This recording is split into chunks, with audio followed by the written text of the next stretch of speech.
Assalamualaikum warahmatullahi wabarakatuh. Perkenalkan, nama saya Hardiawan dari kelas 9D. Pada kesempatan hari ini saya akan membacakan bab 4 listrik statis dalam kehidupan sehari-hari. A. Konsep listrik statis. Gejala kelistrikan timbul ketika adanya aliran muatan yang terjadi di dalamnya. Muatan yang dimaksud adalah muatan negatif dan muatan positif. Berdasarkan konsep teori atom memiliki partikel-partikel bermuatan yang terdiri dari elektron, proton, dan neutron. Perhatikan konsep partikel atom berikut. Proton adalah atom bermuatan positif yang terjadi ketika atom netral melepaskan elektron atau mengalami kekurangan elektron. Elektron adalah atom bermuatan negatif yang terjadi ketika atom netral menangkap elektron atau mengalami kelebihan elektron. Neutron adalah atom bermuatan netral yang terjadi ketika jumlah proton sama dengan jumlah elektron. Akibat benda-benda tersusun dari atom-atom, maka muatan atom-atom inilah yang akan mengaruhi muatan pada benda. Muatan benda dikenal dengan istilah listrik statis. Suatu benda yang bermuatan listrik statis memiliki kemampuan untuk menarik atau menolak benda yang bermuatan listrik lainnya. Selain itu, benda netral yang terinduksi muatan lainnya. 1. Pemberian muatan listrik.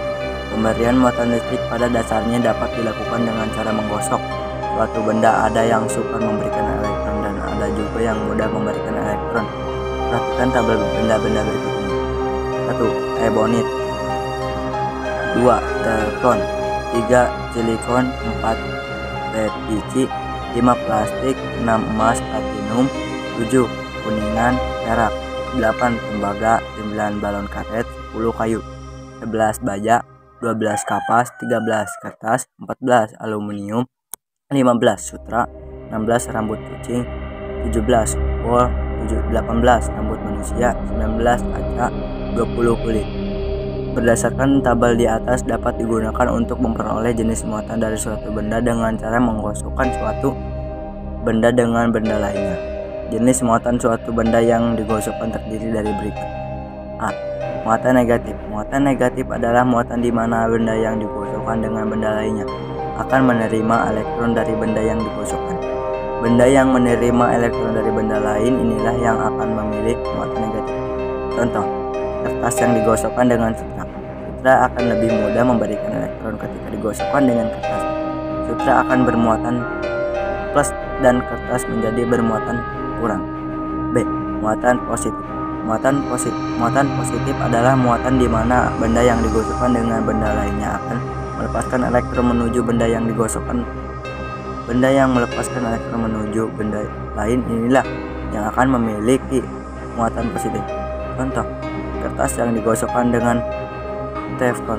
Kertas akan lebih mudah memberikan elektron ketika digosokkan dengan teflon. Kertas akan bermuatan tambah dan teflon menjadi bermuatan plus. Blood listrik. Blood listrik sering ditemukan di perairan Amerika Selatan. Bentuk tubuhnya sangat unik, hampir 7/8 bagian tubuhnya berupa seekor.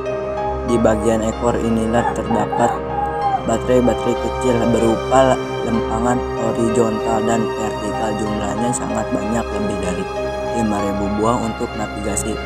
Blood listrik hanya membutuhkan tegangan listrik yang kecil.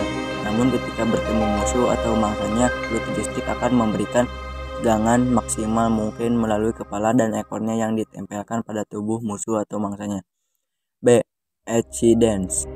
Hewan ini termasuk anggota dari ordo Monotrema, hewan berduri yang memiliki moncong memanjang, berfungsi baik sebagai mulut dan hidung.